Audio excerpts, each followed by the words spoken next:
벤처스퀘어 대표이신 명승은 대표님께서 나오셔서 스마트 TV의 진화 방향이라는 주제로 강의를 해주시겠습니다. 큰 박수로 맞아주시기 바랍니다. 네, 반갑습니다. 오늘 그 행사장에서 보니까 되게 엄숙해요. 네. 블로그들 오전에 이런 똑같은 행사가 기자들 상대로 있었다고 합니다. 네, 그때는 조금 더 열기가 있었던 것 같은데 오히려 블로거 여러분들이 그 날카로운 눈매들이 더 번쩍이는 것 같아서 저 옆에서 보는데도 긴장감을 늦출 수가 없더라고요. 사실 오늘 지금까지의 본 행사들은 사실 거의 끝난 거라고 보시면 될 것 같고요. 지금부터도 자유롭게 나가셔서 체험해 보실 수 있을 것 같습니다. 제가 오늘 이 자리에 나온 거는요, 스마트 TV 하는데 몇 년 전부터 스마트 TV에 대한 이야기들이 나오고 하드웨어에 대한 발전 방향들이 나오고 새로운 혁신에 대한 이야기들이 외신이나 국내에서 다양하게 나오고 있습니다. 근데 그것들이 과연 방향성을 갖고 움직이는 것인가, 그리고 그것들이 컨텐츠나 서비스나 하드웨어 제조사들이 제대로 방향을 잡고 움직이는 것인가에 대한 질문을 할 수밖에 없는 거겠죠. 그래서 그런 이야기들을 오늘 제가 좀 한 25분에서 30분 정도의 시간을 갖고 말씀을 드리려고 합니다. 그래서 여러분들이 스마트 TV에 보실 때 하드웨어의 발전 방향 이상의 그 너머에 있는 산업적인 시각이라든가 서비스에 대한 인사이트를 얻어가시면 좋겠습니다. 저는 일단 링블로그라는 미디어 전문 블로그를 운영하고 있어서요. 아무래도 새로운 하드웨어가 나오면 그 스펙이 어떻게 생겼나 이런 것보다는 그게 어떤 의미를 갖고 있는 기능인지를 만져보게 됩니다. 자, 제가 첫 번째 한번 그림을 보여드릴게요. 넘겨주세요. 예, TV가 발전하게 되면 1960년대에는 이런 모습의 TV를 상상했다고 합니다. 여러분들 머릿속에는 멋진데? 이런 생각 하실 수가 있을 거예요. 여기서 이렇게 동작인식하면 더 멋있겠죠? 다음 거 한번 보여주시죠. 극단적인 사람들의 그 극단적인 발명품 같은 거겠죠? 똑같은 TV를 놓고도 사람들은 자기의 니즈에 따라서 새로운 것들을 발명하고자 합니다. 근데 앞에서 봤던 TV나 지금 이 TV나 다 좀 엉성해 보이고 멍청해 보이죠? 그래서 제목도 30가지 그 멍청한 발명품인데요. 제가 작년에 나왔던, 넘겨주셔도 됩니다. 작년 말쯤에 나왔던 키보드들, 스마트 TV에 붙어있는 키보드들을 봤어요. 이걸 리모콘이라 부르더만요. 깜짝 놀랐습니다. 누가 이걸 쓴답니까? 누가 이걸 가지고 네이버 검색을 하고 앉아있을까? 이런 생각을 하게 됐어요. 그래서 사람이 빠져있는 게 아닌가. 우리가 너무 기술에만 몰입되어 있고 그 기계와 사람 간의 소통에 대해서 우리가 너무 고정관념을 갖고 있는 거 아닌가 라는 생각할 때쯤 올해 드디어 휴먼 인터페이스 기술들이 나오기 시작하는 거죠. 그래서 CES에서 나왔던 기술들이 동작인식, 음성인식 또는 그 안면인식 이런 것들이 나오게 되는 거죠. 자동차뿐만 아니라 키넥트도 PC에 장착되고 MS가 동작인식을 보여주는 여러 가지 인터페이스 기술들이 나오게 되는 겁니다. 자, 그래서 결국에는 이런 하드웨어적인 기술들이 사람들을 이해하고 사람들의 사회상을 반영해야만 제대로 된 진화 방향을 잡지 않을까 그런 생각을 가지고 제가 몇 가지 키워드들을 스마트 미디어의 진화 방향으로 선정해 보았습니다. 좀 낯선 분들도 있으시고요. 이미 뭐 잘 아시는 분들도 있을 겁니다. OTT라는 게 가끔 나옵니다. 가끔 기자들이 OTT라는 게 나와요. 그 별게 뭐 대단한 건 줄 알았는데 오버 더 탑이에요. 두 번째로는 콘텐츠 큐레이션이라는 게 나옵니다. 큐레이터라는 걸 아시죠? 미술품들을 이렇게 장식해 놓는 그런 행위를 하시는 분들을 큐레이터라고 하고 큐레이션 행위를 하는 것들을 큐레이션이라고 얘기를 하는데 콘텐츠를 큐레이션한다. 콘텐츠를 배열하고 배치한다. 사람들이 콘텐츠를 어떻게 소비할 것인지 예측해서 또는 내가 의도를 가지고 그 배열을 사람들에게 보여주고 채택되도록 한다. 이런 개념들을 갖고 있습니다. 자, 그 다음에 이제 세컨드 스크린이라는, 최근까지는 이제 엔스크린이라는 말을 했는데요. 아무래도 메인 스크린이 항상 존재하기 마련이라는 거예요. PC는 PC의 메인 스크린이 존재하는 거고요. TV는 TV의 메인 스크린이 존재하는데 지나치게 양쪽을 너무 자연스럽게 왔다 갔다 한다는 것에 대한 강박증을 갖고 있었던 건 아닌가라는 거죠. 지금 차라리 오히려 TV는 TV의 진화 방향을 따르고 있고 세컨드 스크린의 방향이 무엇이 될지 또는 다른 쪽으로는 TV가 세컨드 스크린의 기능을 할지에 대해서 고민하게 되는 이런 시기가 온다는 거죠. 자, 하나씩 살펴보도록 하겠습니다. 자, 스마트 미디어 키워드 중에 오브 더 톱, 셋톱박스의 의미를 갖고 있습니다. 사실은 2015년까지 19억 5천만 달러짜리 시장이라고 하죠. 2010년에 비해서 연평균 51.6%의 성장세를 갖고 있습니다. OTT가 뭔데 이렇게 막 발전하고 있는가요? 넘겨주세요. 여러분들이 잘 알고 계시는 넷플릭스, 훌루닷컴들이 이런 OTT의 대표적인 서비스입니다. OTT의 가장 근본적인 차이점은 기존의 TV와 콘텐츠를 연결해주는 그 무엇이었다는 거죠. 예전엔 그게 셋탑박스였습니다. 그래서 OTT를 셋탑박스의 범주에 얘기했었죠. 지금은 셋탑박스를 아예 TV가 안아버렸죠. 그래서 에볼루션 키트 같은 경우도 사실은 TV가 그냥 안아버린 겁니다. 그 안에 소프트웨어 형태로도 안았고 하드웨어 형태로도 내장을 해놓는 형태가 됐죠. 그래서 그 서비스 존재 자체만으로도 OTT라고 표현을 합니다.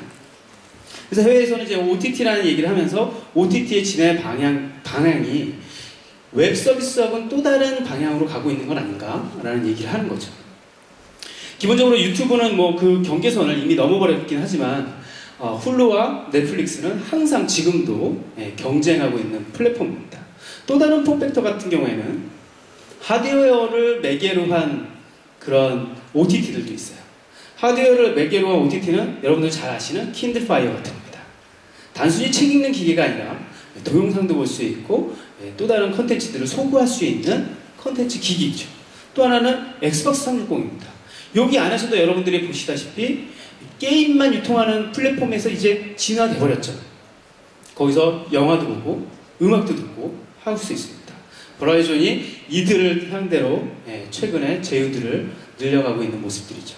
경쟁을 하기 위해서 노력을 하고 있지만 OTT에서는 기본적으로 승자 독식 구조를 갖고 있습니다. 다음 장으로 넘어가면요.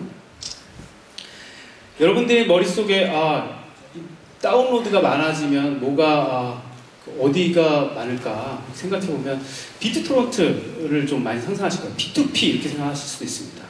하지만 북미 시장에서 다운로드 트래픽 점유율의 1위는 영상 스트리밍 서비스인 넷플릭스예요. 이미 TV와 다양한 폼팩터로 진행되고 있는 플랫폼으로 디스트리뷰션 할 수 있는, 유통시킬 수 있는 영상 OTT 서비스가 넷플릭스가 이미 1위라는 거예요. 저쪽 끝에 아이튠즈 같은 게 있고 빅토런트도 1%밖에 안 됩니다. 유튜브가 한 12% 정도 되고요. 저 HTTP가 바로 그냥 인터넷입니다. 웹페이지. 얼마나 많은 양의 동영상들이 넷플릭스를 통해서 서비스되고 있고 얼마나 많은 사람들이 이 서비스를 각 가정에서 새로운 방식으로 TV 단말기와는 전혀 다른 콘텐츠를 보고 있는 거 볼 수 있어요. 자, 그 다음에 또 하나 그 트렌드가 콘텐츠 큐레이션입니다. 이건 단순히 이제 영상만의 문제가 아니고요. 텍스트, 이미지, 우리가 갖고 있는 정보라고 하는 것들에 대한 새로운 배열 방법 또는 새로운 소구 방법 그리고 그 흐름에 대한 사람의 개입 여부입니다. 자, 온라인상에서 질 좋은 콘텐츠를 누가 수집해 줄 것이냐. 예전에는 기계에 맡겼어요. 그죠? 통계에 맡기고 사람들이 접근하지 않아야 객관적이고 공정한 룰에 따라서 알고리즘에 의해서 콘텐츠가 배분될 수 있다고 생각을 했습니다. 하지만 지금은 아니라는 거죠. 다음으로 넘어가면요. 하루에도 2억 개의 트윗이 쏟아지고 있습니다. 여러분들 2억 개의 트윗이 어떤 의미를 갖고 있냐면 트윗 하나하나가 다 URL을 갖고 있어요. URL이라는 거는 HTTP로 이루어지는 인터넷 주소죠. 각각이 모두 인터넷 주소를 갖고 있습니다. 2억 개의 페이지가 순식간에 만들어지는 겁니다. 다음 페이지 넘어가시면 유튜브 평생 가도 여러분들은 이제 볼 수가 없어요. 어떤 게 올라와 있는지도 상상할 수 없습니다. 누가 골라주지 않으면 어떤 게 무엇이 왜 올라왔는지를 아무도 모르게 돼 있어요. 다음으로 넘어가도 똑같죠. 2천만 개가 지금 2천만 개 가까이 되고 있는 위키백과의 표제어들, 엄청난 많은 사람들이 지식의 창고로 정제되어 있는 모습으로 쌓아놨지만 여러분들은 과연 2천만 개 중에 몇 개나 알고 세상을 떠나겠습니까? 좀 우울해지네 갑자기. 자, 구글을 한번 볼까요? 구글은 사악해지지 말자, 알고리즘의 회사였죠. 그래서 기계적인 검색이 우리는 객관적이라고 얘기했고, 그 객관적인 그 이야기들이 알고리즘에 의해서 표현될 수 있을 거라고 생각했어요. 그러던 어느 날, 다음으로 넘어주세요. 예. 중요한 사건이 하나 터지죠. 9.11 테러 사건입니다. 자, 사람들 눈앞에서 텔레비전에서 건물이 붕괴되고 있는 모습, 비행기가 건물에 처박히는 모습이 보여져요. 여러분들 그때 구글을 검색해 봅니다. 넘겨주시면 뭐가 나오겠습니까? 네. 그 당시에 구글은 월스트레이트 센터의 홈페이지를 그냥 알려줄 뿐이었어요. 당황했죠. 구글이 엄청난 알고리즘을 통해서 사람들의 니즈와 정확성을 알려줄 수 있는 컨텐츠를 바로 찾아준다고 믿었는데도 불구하고 지금 눈앞에서 벌어지고 있는 것조차 보여줄 수가 없는 거죠. 기계는 그렇습니다. 그래서 결국에는 구글도 큐레이션을 시작합니다. 여러분들이 보고 계신 지금에 벌어지고 있는 사건이나 이런 뉴스들은 뉴스 사이트 가서 보세요. 여러분들. 검색해서 보지 마세요. 그 다음으로 넘어가면 광고도 누군가가 그런 관련된 검색어가 나오면 밑에 있는 검색 결과를 자기네들 스스로도 믿을 수가 없어서 광고를 아예 자기네들이 행위를 합니다. 광고를 붙일 수밖에 없었죠. 자, 이런 것들이 사실은 큐레이션입니다. 큐레이션이 뭔가 의도를 가지고 조작하기 위한 방법이 아니라 사실은 지금 여러분들이 지금 우리가 알고 싶고 원하는 정보를 누군가가 찾아줄 수 있는 방법, 그게 컨텐츠 큐레이션이라는 거죠. 다음으로 넘어가면요. 되게 재미있는 흥미로운 그 큐레이션 중에 하나가 매시업이라는 형태도 있습니다. 얼마 전에 티빙이라는 서비스가 나왔는데요. 티빙 에어라는 서비스를 내놨어요. 그 개발자들과 소통하고 요번에 이제 삼성 스마트 TV에도 티빙이 들어가 있는데 수만 개의 컨텐츠들 그리고 수백 개의 채널들을 개발자들이 새롭게 재조합을 할 수 있습니다. 그 채널들을요. 그냥 쭉 방송되고 마는 게 아니고 또는 내가 일일이 뭐가 좋은지를 VOD를 별점 찾아가면서 보는 게 아니고 누군가가 묶어주는 거죠. 그 묶어주는 게 여자만 보는 TV라든가 남자만 보는 TV라든가 패션쇼 TV라는 새로운 채널로 묶여지는 겁니다. 이게 큐레이션입니다. 다음 넘어가면요. 이런 서비스들이 앞으로도 계속 많아질 거고요. 지금은 사이트 형태로든 텍스트 형태로든 이미지 형태로든 다양한 형태로 큐레이션 서비스를 하기 위한 플랫폼들이 막 만들어지고 있는 상황입니다. 그래서 올해부터 아마 조만간 큐레이션 서비스들 우리나라에서도 준비되고 있는 것들이 있고 해외에서 들어올 수 있는 것들이 준비된다고 하더라고요.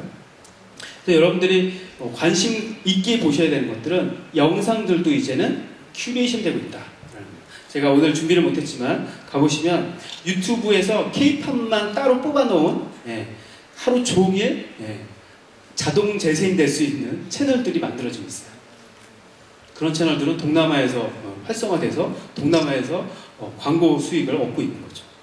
흥미로운 그런 큐레이션 현상도 여러분들이 스마트 TV의 진화 과정에서 어떻게 적용될 수 있을지 관심을 갖고 지켜보는 것도 괜찮을 것 같습니다. 넘어가면요. 그 다음에 이제 세컨드 스크린에 대한 이야기. 이건 뭐 하드웨어에 대한 이야기일 수도 있고 사실은 소프트웨어에 대한 이야기일 수도 있고 플랫폼의 연동에 대한 이야기일 수도 있어요. 자, 이런 미디어에 대한 진화 방향에 있어서 연동, 융합, 복합에 대한 개념은 상당히 오랜 기간 동안 이야기가 나왔습니다. 하지만 그동안에는 이제 단일이 어떻게 연동시킬까를 고민했는데 지금은 무엇을 연동시킬 건가가 고민이죠. 2차 디바이스의 병행 이용이라는 게 증가되고 있어요. 똑같은 콘텐츠를 보면서 TV로는 시청하면서 문자 메시지를 보내는 행위라든가 TV로 그 토론 중계를 보면서 토론에 대한 의견을 내가 트위터로 날리는 행위라는 거예요. 이거는 동시다발적으로 이루어지고 있는 동시 이용 매체 이용 형태라는 거죠. TV 시청과 다른 또 활동들이 증가하고 있고요. 자, 이런 것들을 한번 하나씩 또 살펴보도록 하겠습니다. 넘어가면요. 조금 된 얘기긴 하지만 스타 오디션의 위대한 탄생입니다. 그래서 이 방송이 시작되고 있을 때, 방송이 진행되고 있을 때, 넘겨주세요. 어마어마한 콜수가 그 생방송 시간에 벌어지고 있는 거죠. 지금 텔레비전을 관심 있게 지켜봐야 되는 그 시간에 사람들이 이제 문자 메시지 막 하는 거예요. 1번, 7번 막 이러면서. 사람들은 미디어를 단순히 콘텐츠를 수용하는 단계를 넘어서 새로운 접근 방법 또는 새로운 그 개입에 대한 욕구들을 해소하고 있다는 겁니다. 그 다음 넘어가면 타임9 같은 경우도 생방송 기간에만 트위터 발송 건수가 엄청나게 늘어나는 걸 볼 수가 있어요. 이때는 지금 구글하고 트위터가 제휴되어 있었고 이런 타임라인을 저희들이 그래프로 볼 수 있었는데요. 다른 것도 이제 거의 마찬가지입니다. 넘어가면요. 검색도 마찬가지죠. 검색도 사람들의 니즈에 따라서 그 상황에 따라서 검색이 늘어나요. 지금 원전 사태가 분명히 보이는 사람들은 위대한 탄생을 보고 있는 거죠. 사람들의 니즈는 자기가 필요한 것을 필요할 때 찾는 행위로 나타나게 됩니다. 그것을 방송과 함께 나는 다른 요소로 검색을 하거나 정보를 찾거나 하는 거죠. 넘어가면요. 이제 원소스 멀티 유즈도 하지만 이제 멀티소스 멀티 유즈도 하는 거겠죠. 넘어갑니다. TV라는 매체는 원래 이제 개입이 약간 덜 개입되어 있는 형태죠. TV라는 건 그냥 사실 내가 누워서 자고 있어도 또는 우리가 부엌에서 무슨 일을 하고 있어도 시청률로 잡힙니다. 시청률 30%라는 게 단지 채널을 다른 곳으로 틀지 않고 켜놨어도 시청률로 잡히는 게 TV예요. 그래서 TV 시청률을 조사하는 사람들의 궁극적인 꿈은 정말 몇 사람이 관심 있게 보고 있는가 안 보고 있는가에 대한 이야기입니다. 분마다 사람들이 리모컨을 돌려서 하고 있으니까 분당 시청률을 조사하고 있잖아요. TV 시청 중에 즐기는 활동들은 대부분 저렇습니다. 타인과의 대화, 딴짓하고 있는 거예요. 간식 먹고 있고요. 전화 통화하고 있습니다. 인터넷 브라우징. TV라는 매체가 원래 이렇습니다. 병행 이용하도록 되어 있어요. TV라는 곳에 몰입할 수 있는 여건이 아니라는 거예요. 사실상. 그것을 제조사들은 몰입할 수 있도록 해주거나 아니면 콘텐츠 사업자들은 연결해서 소비할 수 있도록 해주는 게 지금의 트렌드입니다. 그래서 지금 세컨드 디바이스, 즉 태블릿 PC와 또는 스마트폰을 지니고 있는 사람들은 TV를 어떻게 이용하느냐, TV 이용할 때 뭐 하냐 보니까 이메일 보고 있는 거죠. 그 또 프로그램이 볼 때는 좀 집중력 있게 보지 않을까? 광고 볼 때나 좀 이렇게 이메일 체크하는 거 아닐까? 전혀 그렇지 않습니다. 똑같습니다. 사람들은 딴짓하는 겁니다. TV를 통해서 딴짓하는 거예요. 그걸 스마트 TV를 만들고 있는 제조사들이 알게 된 거죠. 그 딴짓하는 것을 TV와 함께 딴짓하라고 만들어 놓은 것이 이런 병행 이용의 패턴 같은 겁니다. 넘어갑니다. 그래서 그게 올쉐어의 기본 컨셉 같은 거죠. 그래서 올쉐어, 오늘 올쉐어 플레이도 나왔지만 다른 그 클라우드 개념의 방식이라든가 데이터를 주고받는 방식이라든가 데이터를 공유하고 이야기하는 방식이라든가 이런 것들 모두가 사실은 컨텐츠를 가지고 연결해서 이어보거나 또는 그 몰입도를 조금이라도 증가시키기 위한 노력의 하나라는 겁니다. 컨텐츠 사업자들 같은 경우에는 어떻게든 그 많은 사람들한테 보이기 위해서 노력을 하겠지만 사실상 동시다발적인 소비는 점점 줄어들고 있고 비선형, 비동기 방식의 소비가 늘어나고 있다는 것도 사실은 컨텐츠와 미디어 업계는 고민거리입니다. 넘어갑니다. 그래서 미디어를 저는 이제 1.0, 2.0, 3.0으로 대충 한번 정해봤습니다. 물론 꼼꼼하게 고민도 많이 했었고요. 지난 몇 년 동안 고민해서 나온 표입니다. 제가 봤던 그 TV라는 존재는 사실은 미디어 1.0의 가장 대표적인 주자였죠. 매스미디어죠. 일방향이었어요. 당연하고 권위주의적이고 컨텐츠 자체가 단말기와 결합되어 있는 형태입니다. 그 컨텐츠를 보려면 그 단말기 형태를 사야만 했죠. 그 단말기 형태는 그 컨텐츠를 보기 위한 단순히 수상기에 불과했습니다. 지금은 수상기가 아니라는 거죠.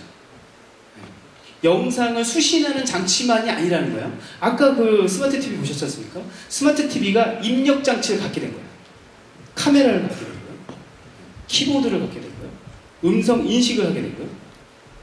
심지어 동작 인식을 통해서 방법 기능까지 갖게 있네요. 데이터를 쉐어할 수 있는 기능까지 갖고 있네요. 이거는 중개 역할이나 또는 생산자 역할까지도 TV가 이제 만들어지고 있다는 겁니다. 자, 소비자들이 이걸 선택할지 말지는 물론 이제 소비자들의 몫이지만 이 트렌드는 계속 진행되고 있다.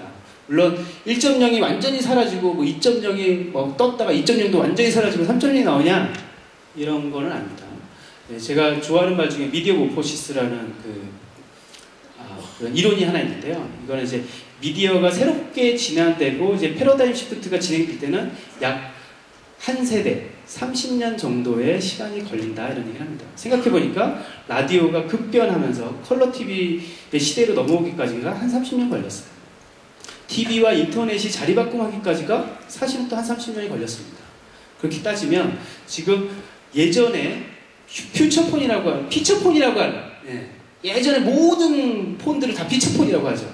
그리고 지금부터는 이제 스마트폰이라고 얘기하지 않습니까? 똑같은 휴대폰인데 그런 진화 방향성에서 분기점이 나타날 텐데 스마트 TV가 아마 작년부터 또는 올해부터를 분기점으로 그 이전에는 수상기, TV 수상기였다가 앞으로는 TV 단말기 또는 TV 그 스마트 TV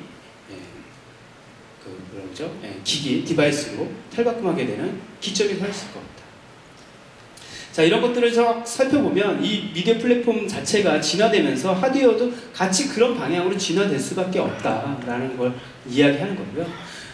넘어가면 기본적으로 우리가 TV라는 것을 미디어 1.0 시대에는 립백한다고 하죠. 소파에 들어 누워서 보는 아주 러프한 그런 그냥 받아들이면 되고 안 받아들이면 말고 뭐 졸아도 상관없는 그런 매체였다가 미디어 2.0 시대에 들어가면 림포워드라는 개념을 갖고 있습니다. 적극적으로 내가 마우스 클릭질을 해야 그 다음 정보가 나타나요. 내가 뭔가 마우스를 움직여놔야 새로운 정보가 나에게 찾아옵니다.